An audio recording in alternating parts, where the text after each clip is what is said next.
Oh, hey, how are you? Beautiful day here. It's a little cloudy, but otherwise, nice temperature. I'm glad you stepped in. I had made this video to talk about Duolingo. I hope that's of interest to you. I've been using Duolingo for about 3 weeks. I have about 6,000 points. That's not a lot.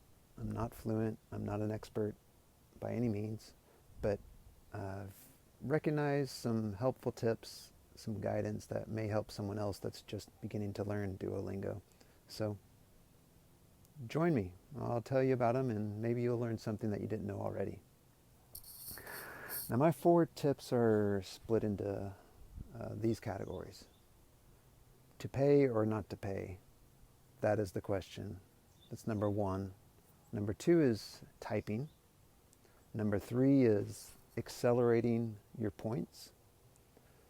And 4 is staying motivated. So first on the payment. Duolingo is a free software, free app on your phone or the web platform, or you can pay for it. I personally don't see the benefit of paying for it, but I think a lot of people may see the benefit. One of the main reasons to pay for it is to have infinite hearts, and I'll tell you about hearts a little bit later. Another reason is that you can download offline content. And another good reason is that you don't have to watch advertisements. Now, I don't need to download offline content. It just doesn't fit the way that I use the phone or software. And I don't mind watching advertisements because personally they're short. They're usually a couple seconds to 30 seconds long. And the added benefit of watching the advertisement is that you get hearts. And hearts are kind of like free lives or extra lives. They come in to play whenever you're taking a lesson, and if you make a mistake, you lose a heart. And then if you lose all of your hearts, you have to start the lesson over. So I personally like to keep 5 hearts in my bank account to ensure that if I'm really struggling through a lesson, I can still grind through it and get it done without having to start over. You're going to get frustrated with yourself if you have to start over. On to typing.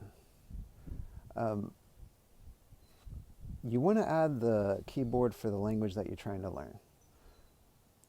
For example, I'm learning Spanish, so if I go into my iPhone, I select Settings, General, Keyboard, and then Keyboard again, and I can add the keyboard for that language. You'll find that sometimes that saves you some keystrokes, depending on the language. Also, you want to activate predictive text if you don't have it on your phone already. So that's going to help you and save you from entering a lot of keystrokes. For example, in Spanish, you're going to be typing the same words over and over and over again, hundreds of times, in my opinion. Words like interesante. So if you don't want to type that entire word every time, you just start typing int, whatever, and you're going to see that word pop up in your predictive text, and then you can just click it. Save yourself some keystrokes, get through the lesson faster. Also, punctuation and capitalization. Not important in order to succeed or complete the lesson. It doesn't matter if you type a comma, period, capital S, whatever it is, isn't needed. You might also try using your laptop instead of your phone. There is some extra functionality on the laptop versus the phone. I saw a word tracker on there that is kind of interesting.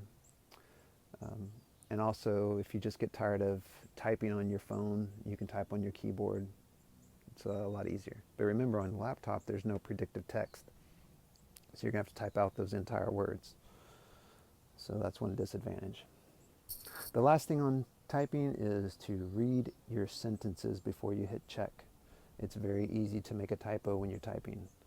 And sometimes you'll end up daydreaming and forget that you're typing in another language. You might be trying to type MI for me, but you end up typing MY, the English version of my.